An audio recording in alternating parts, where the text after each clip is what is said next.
ഇന്ന് രാവിലെ തന്നെ രണ്ടെണ്ണം ഭയങ്കര പാവമായിട്ട് നോക്കിയിരിക്കണത് എന്താണെന്നറിയോ? സുജിന്റെ കയ്യിൽ ചായ ഉണ്ട്. അതിന് ഇച്ചിരി ഇപ്പൊ കിട്ടും എന്നുള്ള നോക്കിയിരിക്കലാണ് കേട്ടോ.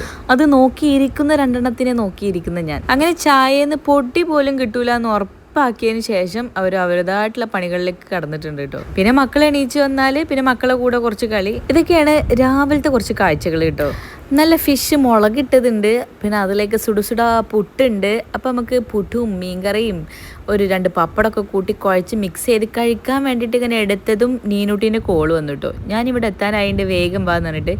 എന്താന്ന് വെച്ചാൽ ഞാൻ അരീക്കോട് പോയ സമയത്ത് ആര്യൻ്റെ കണ്ണട, അത് കൂളിംഗ് ഗ്ലാസ് അങ്ങ് അരീക്കോട് അങ്ങോട്ട് പെട്ട് പോയിട്ടുണ്ടായിരുന്നു. പിന്നെ അത് കിട്ടാതെ അവനൊരു സമാധാനമല്ല. നീനിവിടെ TRAയിലാണല്ലോ വർക്ക് ചെയ്യണത്. അപ്പോൾ അവൾ ഇന്ന് അരീക്കോട് നിന്ന് തിരിച്ചു വരുന്ന ദിവസമാണ്. അപ്പോൾ അവൾ വർക്കിന് കയറുന്ന സമയത്തിന് ഞാൻ അങ്ങോട്ടേക്ക് നടന്നെത്തിയതാണ് കേട്ടോ. ഇവിടുന്ന് നടക്കാനുള്ള ദൂരല്ലേ ഉള്ളൂ. അങ്ങനെ തിരിച്ചെത്തി നേരത്തെ മിക്സ് ചെയ്ത് വെച്ച പുട്ടും മീൻകറിയൊക്കെ അടിച്ച് കയറ്റി. പിന്നെ കുറച്ചു നേരം ഫോണൊക്കെ കണ്ട് മക്കളെ ഒരു കഷ്ണം ഡയറി മിൽക്കൊക്കെ അതും തിന്നു. പിന്നെ ഈവനിങ് ആയപ്പോൾ കുറച്ച് തുണി മടക്കാനും എടുത്തു വെക്കാനും ഒതുക്കി പെറുക്കാനും ക്ലീനിങ്ങും ആയിട്ട് കുറച്ച് സംഭവങ്ങൾ ഉണ്ടായിരുന്നു. അപ്പോൾ ആ ടൈമിൽ വീഡിയോ കോളൊക്കെ ചെയ്ത് വർത്താനം പറഞ്ഞുകൊണ്ട് ഇങ്ങനെ ചെയ്യുമ്പോൾ അത് നമ്മൾ എന്താ ചെയ്യണത് എന്ന് പറയാതെ നമ്മൾ അങ്ങോട്ട് കാര്യങ്ങളൊക്കെ അങ്ങോട്ട് തീർന്നു പോകുമല്ലോ. അങ്ങനെ വീട്ടിലേക്ക് വിളിച്ച് അതൊക്കെ അങ്ങോട്ട് ചെയ്ത് തീർത്തു. രാത്രി ആയപ്പോൾ ജിനും ജാൻവിയൊക്കെ എത്തിയിട്ടുണ്ട് കേട്ടോ. അവളുടെ വീട്ടിലായിരുന്നു. അപ്പോൾ അവളുടെ ഉമ്മയും ബ്രദറൊക്കെ അവളെ ഡ്രോപ്പ് ആക്കിയിട്ട് തിരിച്ചു പോവുകയാണ്.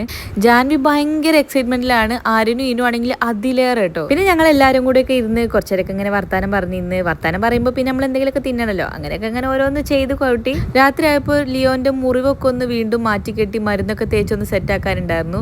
ഇത് സത്യം പറഞ്ഞാൽ എന്നും സുജി ചെയ്യുന്ന പരിപാടിയാണ് കേട്ടോ. ഇപ്പൊ സമയം 12:30 മണി കഴിഞ്ഞിട്ടുണ്ട്. ഇതുവരെ സുജി എത്തിയിട്ടില്ല കേട്ടോ. അപ്പൊ പിന്നെ ഞാൻ വിചാരിച്ചു ഞാൻ തന്നെ അങ്ങോട്ട് ചെയ്ത് കൊടുക്കാന്ന് വെച്ചാൽ അതൊക്കെ ചെയ്ത് സെറ്റാക്കി അവന് സുന്ദര കുട്ടപ്പനാക്കി വെച്ചിട്ടുണ്ട്. അവൻ എല്ലാത്തിനും കുറേയൊക്കെ ഇരുന്ന് തരൂ കേട്ടോ.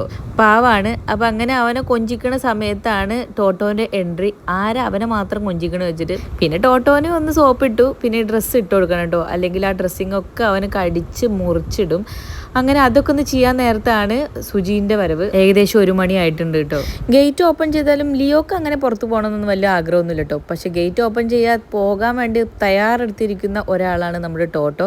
അപ്പോൾ അവനെ പിടിച്ചു വെച്ചിരിക്കുകയാണ് കേട്ടോ. ഗേറ്റ് അടഞ്ഞത് ഓനങ്ങോട്ട് വിട്ടാൽ പിന്നെ പപ്പനോടുള്ള സ്നേഹപ്രകടനങ്ങൾ അങ്ങോട്ട് തുടങ്ങിക്കോളും. അങ്ങനെ പപ്പ വന്നതിൻ്റെ സന്തോഷ തിമിർപ്പാണ് ആ കാണുന്നത് കേട്ടോ. പിന്നെ ഞങ്ങൾ ലിയോനൊന്ന് സുന്ദരക്കുട്ടപ്പനാക്കി. ഇനി ഇവർക്ക് 2 പേർക്കും ഫ്രഷ് വെള്ളമൊക്കെ ഒന്ന് വെച്ചുകൊടുത്ത് സെറ്റപ്പാക്കി കൂട്ടിലൊക്കെ ഒന്ന് കയറ്റി ഞങ്ങൾ കിടന്നുറങ്ങാൻ പോട്ടെ കേട്ടോ. അപ്പോൾ ശരി, ബൈ.